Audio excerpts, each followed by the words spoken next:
అందరికి వందనాలు. దేవుని పేరిట మీకు అందరికి ప్రభు పేరిట వందనాలు తెలియజేస్తున్నాను. ఈ రోజు అంశం ఏంటంటే, దేవునికి కోపం వస్తుందా? ఏ విషయాల్లో దేవునికి కోపం వస్తుంది అనే అంశాన్ని గురించి మనం మాట్లాడుకుందాం. నిర్గమాకాండం 20వ అధ్యాయం 5వ వచనం మనం గమనిస్తే, ఏలైనగా నేను రోషం గల దేవుడనని దేవుడు చెప్తున్నాడు.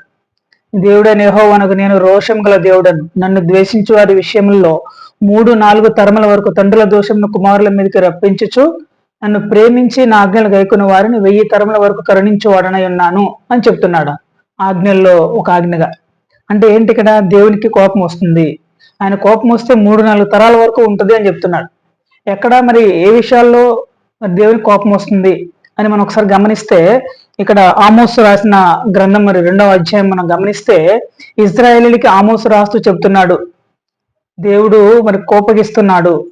దేవుడు ఎందుకు కోపగిస్తున్నాడు? దేవునికి కోపం వస్తే ఏం చేస్తాడు అంటే, మొదటిగా మనకి కొన్ని హెచ్చరికలు పంపిస్తాడు. ఏ విధంగా పంపిస్తాడంటే, చుట్టుపక్కల జరిగే పరిస్థితులను బట్టి మనకు కొన్ని హెచ్చరికలు పంపిస్తూ ఉంటాడు. ఇజ్రాయేలీలు దేవుడి నుంచి దూరంగా వెళ్ళిపోయారు.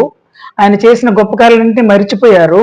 అలాంటప్పుడు దేవుడు చెప్తున్నాడు, ఇగో నీకు చుట్టుపక్కల ఉన్న ఎదోముని ఒకసారి జ్ఞాపకం చేసుకో, నీకు మన చుట్టూగా ఉన్న అమ్మోనీల్ని, మోయాబీలని, అదేవిధంగా వీళ్ళందరినీ, యోధా, సిరియా, దమస్కు వీళ్ళందరినీ జ్ఞాపకం చేసుకోండి.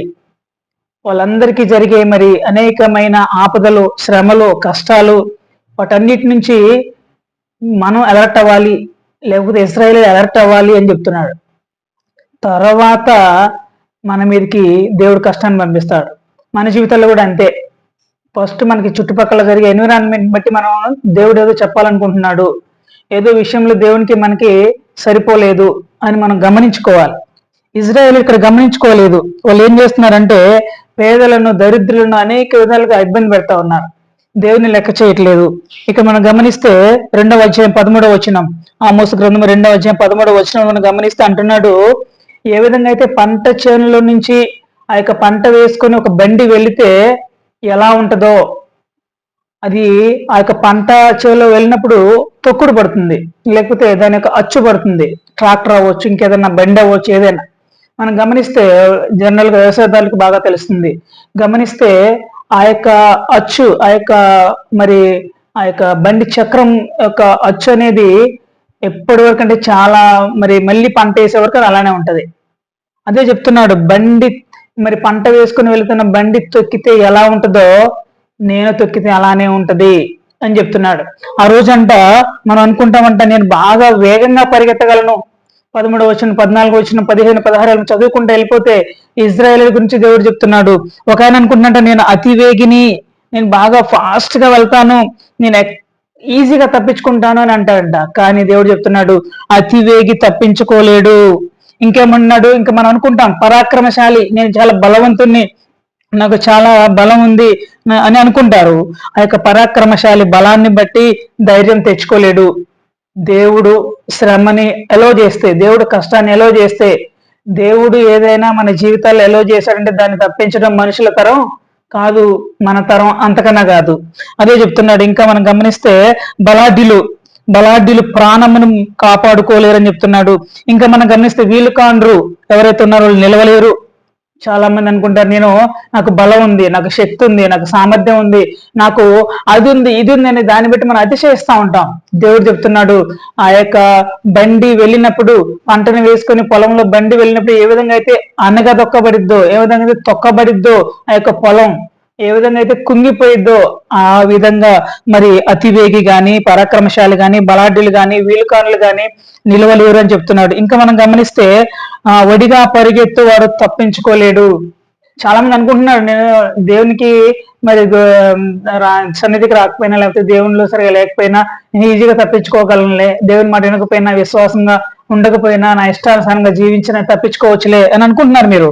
కానీ అలా మీరు వడిగా మరి పరిగెత్తాను, నాకు తెలుసు ఎటు వెళ్ళాలో, ఏమేం చేయాలో తెలుసు అని అనుకుంటే మీరు తప్పించుకోలేరు. ఇంకా చెప్తున్నాడు, గుర్రం ఎక్కినవాడు రక్షించుకోలేడు అంట. ఎలాంటి ప్రయత్నం చేసినా దేవుడు తలుచుకుంటే, దేవుడు తొక్కితే మనం దాని నుంచి బయటపడటం ఇంపాసిబుల్ అని చెప్తున్నాడు. ఇంకా గమనిస్తే, బలాఢ్యులు బహుధైర్యము గలవారైనను సరే దిగంబరులై పారిపోతారంట. బట్టలు లేకుండా రోడ్ల మీద పడి ఉరికే పరిస్థితి రావచ్చు. అందుకే చెప్తున్నాడు ఇక్కడ ఇరిమియా గ్రంథం 9వ అధ్యాయం 23వ వచనంలో గమనిస్తే, జ్ఞాని తన జ్ఞానమును బట్టి, శూరుడు తన శౌర్యమును బట్టి, ఇక్కడ ఎవరైతే అతిశయిస్తున్నారో, దేనిని బట్టి అతిశయిస్తున్నారో దాన్ని బట్టి మీరు అతిశయించొద్దు. జ్ఞాని తన జ్ఞానాన్ని బట్టి, శూరుడు తన శౌర్యాన్ని బట్టి అతిశయించొద్దు. ఐశ్వర్యవంతుడు తన ఐశ్వర్యాన్ని బట్టి అతిశయించొద్దు. అతిశయించేవాడు భూమి మీద కృప చూపుచున్న దేవుని బట్టి అతిశయించాలి. అతిశయించేది దేవుని మీద అతిశయించాలి. ఇజ్రాయేల్ అతిశయించారు. ఇజ్రాయేల్ దేవుని వదిలేసి మరి ఆ యొక్క అన్ని దేవతలు తిరిగారు, అన్ని దేవతలను ఆరాధించడం మొదలు పెట్టారు. దేవుడు చెప్తున్నాడు, మీరు నాకు ప్రతిష్ఠిత జనం. అయినా సరే వీళ్ళు ఏం చేశారు? పేదవాళ్ళనంట అమ్మేసి వాళ్ళని మరి వాళ్ళ పాదరక్షల కోసం వాళ్ళని అమ్మేసేవాళ్ళంట. వాళ్ళకి అన్యాయం చేసేవాళ్ళంట. వాళ్ళకి నీతి న్యాయాలు జరిగించే వాళ్ళు కాదంట. అదే దేవుడు చెప్తున్నాడు, ఏ విధంగా మీరు చేయాల్సింది చేయలేదో పేదవాళ్ళకి సహాయం చేయాలి, న్యాయం చేయాలి, నీతిగా ఉండాలి. దేవుడు చెప్తున్నాడు, బట్టలు లేనికి బట్టలు ఇవ్వండిరా, అన్నం లేనికి అన్నం పెట్టండి. దేవుడు చెప్తా ఉంటే వీళ్ళంట దేవుడు చెప్పిన దానికి వ్యతిరేకంగా చేస్తున్నారు. అందుకే దేవుడు చెప్తున్నాడు ఇక్కడ 1 కొరింథీ 1వ అధ్యాయం 31వ వచనంలో, మరి అదేవిధంగా 2 కొరింథీ 10వ అధ్యాయం 17వ వచనం, ఈ 2 వచనాలు మనం గమనిస్తే, అతిశయించువాడు ప్రభుని బట్టి అతిశయించాలి. మనకి ఏది కలిగిన ప్రతిదీ కూడా because of God only we have. దేవుడే మనకిచ్చింది.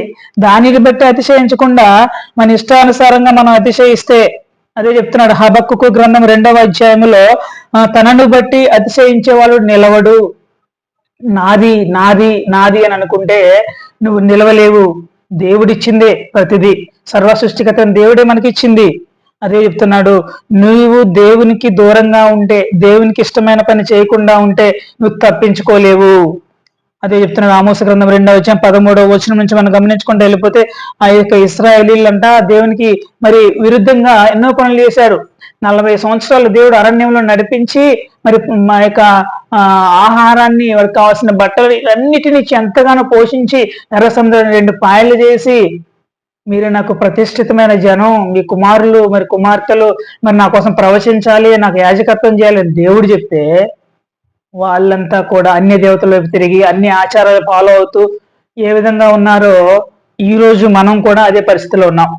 అందుకే దేవుడు మరలా మనకి ఆమోస్ ద్వారా గుర్తు చేస్తా ఉన్నాడు, మీరు ఎన్నుకొనబడిన వారు. అందుకే చెప్తున్నాడు, దేవుడు మనల్ని ఎన్నుకున్నాడు. యాజకులం అంట మనం, ఏర్పరచబడిన వంశం అంట మనం. అలాంటి వారి కోసం దేవుడు చెప్తున్నాడు, ఆమోసు ద్వారా చెప్తున్నాడు. ఆ రోజు ఇజ్రాయేలీకి చెప్పాడు, ఈ రోజు మనకు చెప్తున్నాడు. మనము దేవుని నుండి ఎక్కడికి పారిపోలేము. కీర్తన గ్రంథము 139వ అధ్యాయము 8వ వచనం మనం గమనిస్తే, అక్కడ మహారాజు అయినటువంటి దావీదు భక్తుడు చెప్తున్నాడు, నేను పాతాళానికి పోతే నువ్వు అక్కడ ఉన్నావు, నేను ఎక్కడికి పోతే నువ్వు అక్కడ, ఆకాశానికి పోతే ఆకాశంలో నువ్వు ఉన్నావు, నా ముందు నువ్వు ఉన్నావు, నా వెనక నువ్వు ఉన్నావు, నేను ఎక్కడికి కూడా వెళ్ళి ఏమీ చేయలేను అని చెప్తున్నాడు. ఎందుకంటే మన తల్లి గర్భంలో మనం నిర్మించింది దేవుడే. అందుకే మనం దేవుని మీద ఆనుకోవాలి, దేవుణ్ణి మనం ఆశ్రయించాలి.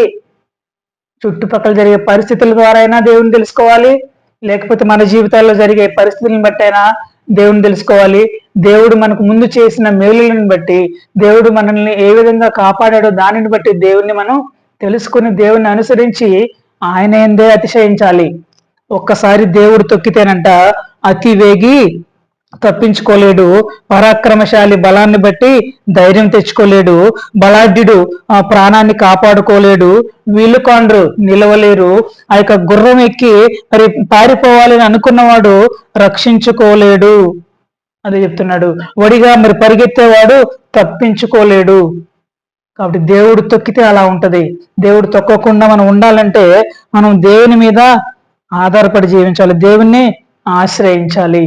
ఆ విధంగా మనం చేసినప్పుడే దేవుడు మనల్ని ఎంతగానో ఆశీర్వదిస్తాడు. ఎందుకంటే దేవుని దృష్టిలో మనం చాలా విలువైన వాళ్ళం కాబట్టి. దేవుని ప్రేమించే వారికి, అనగా ఆయన సంకల్పం చొప్పున పిలువబడిన వానికి మేలు కలుగుటకే సమస్తము సమకూడు జరుగుచున్నవని ఎరుగుదుము. ఆమేన్.